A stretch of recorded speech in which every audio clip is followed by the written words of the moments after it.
Hello అండి, ఎలా ఉన్నారు? అందరూ బాగున్నారా? వెల్కమ్ టు అవర్ ఛానల్ అమ్మ ఇంటి వంట. ఈరోజు ఎంతో టేస్టీగా ఉండేటటువంటి పొంగడాలు ఎలా తయారు చేసుకోవాలో చూద్దామండి. కేరళ సైడ్ అయితే ఈ అప్పాలు అనేటివి ఎంతో ఫేమస్ అండి.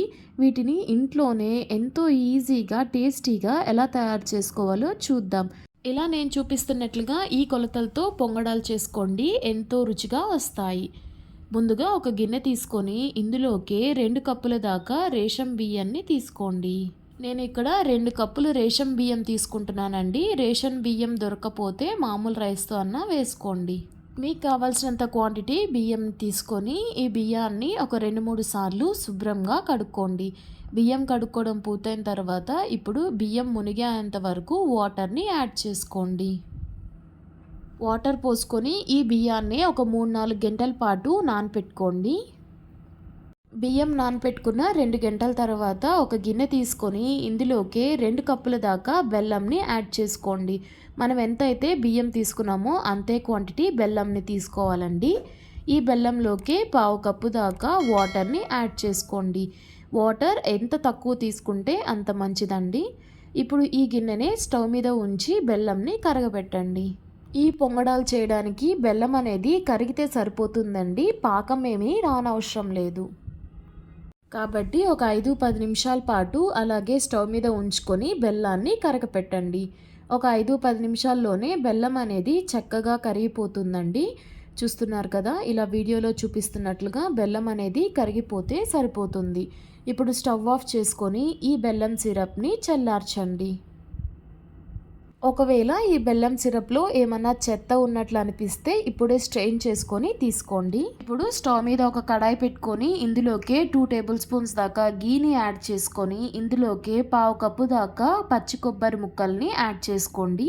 కొబ్బరి ముక్కల్ని ఇలా వీడియోలో చూపిస్తున్నట్లుగా చిన్నగా సన్నగా తరిగి తీసుకొని వేపుకోండి. పచ్చి కొబ్బరి ప్లేస్లో ఎండు కొబ్బరినన్నా యాడ్ చేసుకోవచ్చండి. చూస్తున్నారు కదా, ఇలా వీడియోలో చూపిస్తున్నట్లుగా వేగితే సరిపోతుంది. ఇప్పుడు స్టవ్ ఆఫ్ చేసుకొని వీటిని ఒక ప్లేట్లోకి తీసుకొని పక్కన పెట్టుకోండి. ఈలోపు బియ్యం కూడా 3 గంటలు చక్కగా నాని ఉంటాయండి. ఇప్పుడు బియ్యంలో ఉన్నటువంటి వాటర్ని మొత్తం వంపేసుకొని బియ్యాన్ని మాత్రమే తీసుకోండి. ఇప్పుడు ఇలా నానపెట్టుకున్నటువంటి ఈ బియ్యాన్ని ఒక మిక్సీ జార్లోకి యాడ్ చేసుకోండి. ఇందులోకి 1/2 గ్లాస్ దాకా వాటర్ని పోసుకొని ఒక 3 యాలక్కాయ వేసుకొని ఈ బియ్యాన్ని ఫైన్గా పేస్ట్ అయ్యేంత వరకు మిక్సీ పట్టి తీసుకోండి. చూస్తున్నారు కదండి, ఇలా వీడియోలో చూపిస్తున్నట్లుగా ఫైన్గా థిక్ బ్యాటర్ లాగా అయితే సరిపోతుంది. ఎక్కువ నీళ్ళు పోసుకున్నారంటే పిండి జారైపోతుందండి. కాబట్టి వాటర్ని చూసుకొని పోసుకోండి. ఇప్పుడు ఇదే మిక్సీ జార్లోకి మనం కరగపెట్టుకున్నటువంటి బెల్లం సిరప్ని యాడ్ చేసుకొని మరలా ఒకసారి మిక్సీ పట్టి తీసుకోండి. చూస్తున్నారు కదా, ఇలా వీడియోలో చూపిస్తున్నట్లుగా మిక్సీ పట్టుకోవడం పూర్తయిన తర్వాత ఈ పిండిని ఒక బౌల్లోకి తీసుకొని పక్కన పెట్టుకోండి. ఇప్పుడు ఇందులోకి 1/2 కప్పు దాకా గోధుమ పిండిని యాడ్ చేసుకోండి. అలాగే చిటికెడు ఉప్పు, మనం వేయించి పెట్టుకున్నటువంటి కొబ్బరి ముక్కలు, అలాగే చిటికెడు బేకింగ్ సోడాని వేసుకొని మొత్తం బాగా కలిసేటట్లుగా కలుపుకోండి. పిండి మిక్సీ పట్టేటప్పుడు వాటర్ ఎక్కువ యాడ్ చేసుకున్నారంటే మనం మరలా బెల్లం పాకం యాడ్ చేసుకున్న తర్వాత పిండి అనేది ఎక్కువ జార్ అయిపోతుందండి. కాబట్టి చూసుకొని వాటర్ని యాడ్ చేసుకోండి. చూస్తున్నారు కదా, పిండి అనేది ఇలా వీడియోలో చూపిస్తున్నట్లుగా ఈ కన్సిస్టెన్సీలోకి వస్తే సరిపోతుంది. మనం దోశ పిండి కలుపుకుంటాం కదండి, ఆ పిండి కన్నా కొంచెం చిక్కగా ఉంటే సరిపోతుంది. ఇలా పిండిని ఉండలేమీ లేకుండా కలుపుకోవడం పూర్తయిన తర్వాత ఈ పిండిని ఒక 2 గంటల పాటు అలాగే వదిలేసేయండి. ఒక 2 గంటల తర్వాత పిండిని మరలా కలిపి చూడండి, పిండి అనేది చిక్కపడి ఉంటుందండి. చూస్తున్నారు కదా, పిండి అనేది ఎలా చిక్కపడిందో. ఇప్పుడు ఇందులోకి కొంచెం వాటర్ని యాడ్ చేసుకొని పిండిని ఇలా వీడియోలో చూపిస్తున్నట్లుగా ఈ కన్సిస్టెన్సీలోకి చేసుకొని పెట్టుకోండి. ఇప్పుడు స్టవ్ మీద బాండీ పెట్టుకొని ఇందులోకి డీప్ ఫ్రైకి సరిపడా ఆయిల్ని యాడ్ చేసుకోండి. మీరు తీసుకునే బాండీకి కొంచెం లోతు ఎక్కువగా ఉండేటట్టు తీసుకోండి, పొంగడాలు అనేటివి చక్కగా పొంగుతాయి. ఇప్పుడు ఇందులోకి కొంచెం పిండిని వేసుకొని ఆయిల్ హీట్ అయిందో లేదో చూసుకొని ఇప్పుడు ఒక గరిట పిండిని ఈ ఆయిల్లోకి ఇలా వీడియోలో చూపిస్తున్నట్లుగా వేసుకోండి.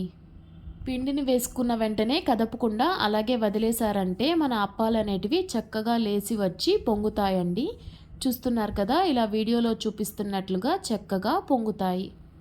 ఇలా చక్కగా పొంగినటువంటి ఈ అప్పాల్ని రెండు వైపులా తిప్పుకుంటూ ఎరుపు వర్ణం వచ్చేంత వరకు వేపుకొని తీసుకోండి.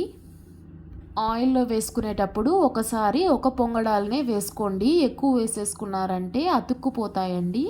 చూస్తున్నారు కదా! ఈ కలర్‌లోకి చేంజ్ అయిన తర్వాత వీటిని ఆయిల్‌లోంచి సెపరేట్ చేసి ఒక ప్లేట్‌లోకి తీసుకొని పక్కన పెట్టుకోండి. ఇదే విధంగా మొత్తం పిండితో మీకు కావాల్సినన్ని పొంగడాల్ని ఈజీగా వేసుకోవచ్చు. ఇలా పిండిని ఆయిల్‌లో వేసేటప్పుడు ఆయిల్ అనేది హీట్ తక్కువగా ఉంది అంటే పొంగడాలనేటివి చక్కగా పొంగుతాయండి. కాబట్టి పిండిని వేసేటప్పుడు ఫ్లేమ్‌ని లో ఫ్లేమ్‌లో ఉంచుకోండి. మరలా కావాలంటే హై ఫ్లేమ్‌లోకి పెట్టుకోవచ్చు.